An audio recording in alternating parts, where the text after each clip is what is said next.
All right. Hello, everyone. We'd like to welcome Joe Hooks, winner of the Shippin Invitational, to the Media Center here for the Rocket Classic. Um, Joe, it came out that you obviously have quite a bit of experience playing at this course. Could you just talk about growing up, as you say, in Metro Detroit, and then your experience here at Detroit Golf Club prior to this week? No, yeah. What you said? Sorry, I'm sorry. I didn't know you were talking to me. I'm sorry about that. First time doing this. Forgive me. Joe, as I understand it, you won the Shippin Invitational, obviously here at Detroit Golf Club, and then you have some history playing this course quite a bit growing up in the Metro Detroit area. So could you just tell us about your connections here to the club and just your experience playing it growing up? Yes, absolutely. My dad joined here in 1992. We left in 2012, but it was a childhood of getting dropped off here while my dad went to work at his supermarket in Rosedale Park in Detroit.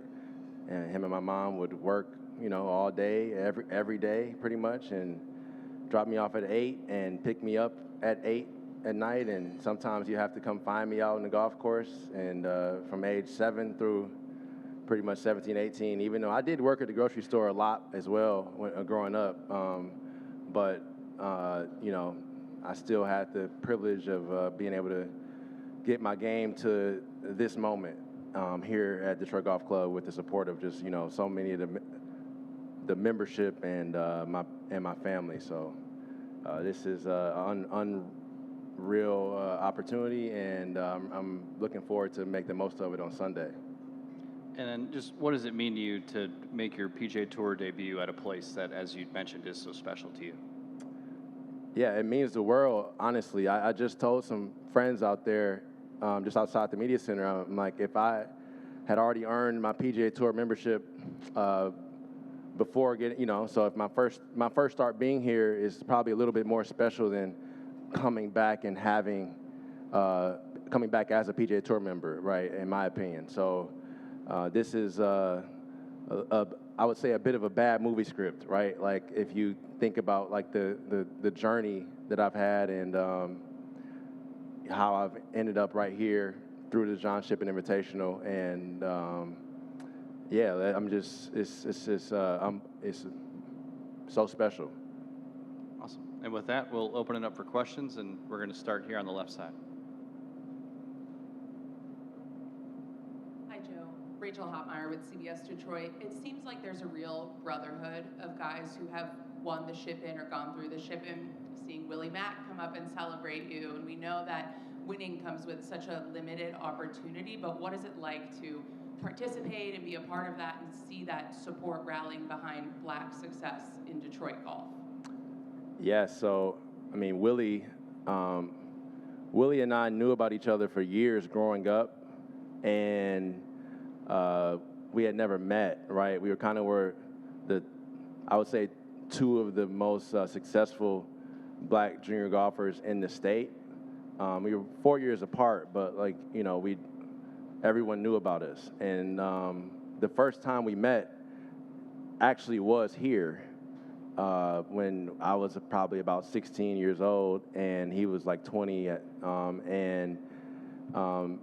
You fast forward to that win on that green and tapping in that putt and him showering me, and we both cried on that green, and looking at him and seeing that emotion as well was unbelievable, and we both take it very serious to represent who we are and whose we are and represent our city. He represents Flint very, very seriously, and I represent Detroit and Detroit Golf Club the same way, and it's just a blessing that it's come full circle. He won last year to get in, and I win in this year. You literally cannot write this. Like, it would be a bad movie.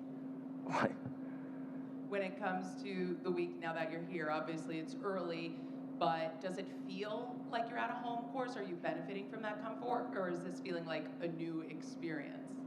I'm definitely benefiting from the comfort of being here. Like, everywhere I walk, I know so many staff members of the club and so many members, it's definitely still a home field vibe. And I feel like all these guys out here that are where I want to be and in my career, I'm right with them now, and they're in my city and on my golf course, right? So let's see what we can do. We're going to go to Jimmy on the right. Hey, Joe, being a foremost expert on the topic, can you talk about just what golf means to the city of Detroit and where it kind of sits in the landscape of the city? Well, the history of Detroit Golf Club within the city is is technically very complicated, right? And it's very rich, but still very complicated. You know, like we weren't necessarily black people weren't necessarily very welcome here in the 80s, right? And to fast forward to now and the significance of what the John Shippen is and just the membership as a whole, 120 plus black members, which is by far miles more than any other place in the country. And for me to be kind of like represent that history or be a part of that history here at Detroit Golf Club is such a blessing. And, let's just see how much more history we can make this weekend, and hopefully look forward to more opportunities. Via for other players, especially in the John Shippen. Hopefully I don't have to win that again to get in. So. Now, looking at this week, is there anything that you're going to learn from playing with these pros? You're paired with Tristan Lawrence and Jackson Suber. Is there anything you're excited about, or anyone you're excited to see out here and learn? I'm excited to give them this work and play, and beat them down. All right, we're going to go to the left side here. Joe, it's been a long week over here. Oh, hey Andy. What's going on, buddy? So it's been a long week. Obviously, you had practice rounds last week, played the Shippen, played great in the heat. What have you done to prepare yourself and not get overwhelmed with all the media requests, all the attention, all the fanfare that's gone along with it, just to get ready to play tomorrow? I've really relished in the comfort of my hotel room at night, more or less, right? I've accepted what is going to be a circus and a whirlwind throughout each day, but I get back to that hotel room up on that 24th floor at Hollywood Casino Hotel, and I overlooking the city, and just realizing, all right, I'm representing all of this, and let's just relax and clear my mind. So that's kind of like what I've been doing to just calm me every night, and also some breath work as well. And I'm gonna have a nice long breath work session tonight to kind of just prepare myself for tomorrow. We're going to come back to the second row here. First of all, it would be a great golf movie. I don't know what you're thinking, but It would be corny. It wouldn't be. I mean, it would be very corny if you were to write this. I'd watch it. I would too. Well, congratulations. With your background here, can you speak to just sort of how important this tournament has been to, not only the city, golf fans, sports fans, the whole, region of Detroit, Southeast Michigan? I feel as if it's, first of all, it's shed light on how beautiful our city is, and how it's shed light on how wrong people are about the city of Detroit if you haven't been here, right? Most of my friends that are already on the PGA Tour and that have played in this event over the years, from Tony Finau to Max Homa to Joseph Bramlett to a lot of other guys, like everybody, a lot of guys hadn't been here before the tournament started, and everyone loves this stop, and I think that's a testament to how great the people of the city of Detroit are, and how much pride we have in our city, and how much pride the Rocket Classic tournament has in creating a great experience for the players and for everyone that comes in town for this tournament. So I mean, it's just it's really just shed light on the city in a very positive light.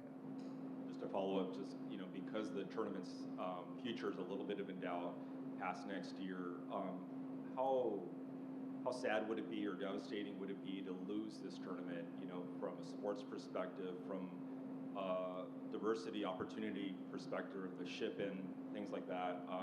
How tough would it be to lose this tournament?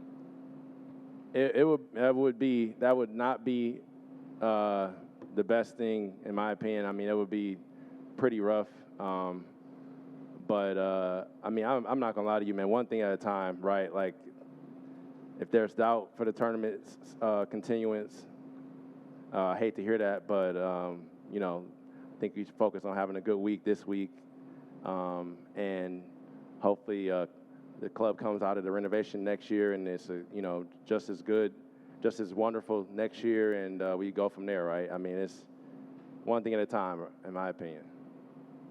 We're going to stay right here in the front row on the right. Thanks. Congratulations, Joe. Nick Manis. Thank you. Nick Manis with Cranes Detroit Business. Two quick questions. First of all, what would success look like for you this week? Winning on Sunday. Winning on Sunday, huh? What if it doesn't quite that? Anything else that you would consider successful? Absolutely, man. Just enjoying the week and making the most out of it, and hopefully doing as much as possible and playing as well as possible to continue to contribute to just trying to change my family's life and inspire the next generation. For sure. And then the second question, as you talk about, you grew up on this golf course. Thoughts on how the course will play post renovation? Filling in the pond, tree removal, all of that. What are your expectations for how it plays after that? Well, word on road is that the golf course is going to be tougher, a little bit harder. I have seen the renovations online and a couple videos, and it's unfortunate that it's changing from such a classic look, but I got a lot of faith in all the members and what their vision was with the architect that came in, and I'm sure it'll be still just as special of a place, and it'll definitely still be special because it's right here in the city, right in the heart of Detroit. We're going to go back to Rachel on the left. Sorry, one more.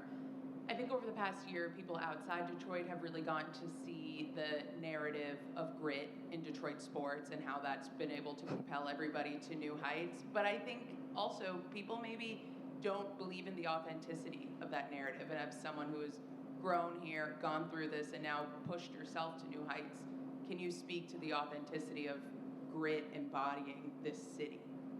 Yeah, we are.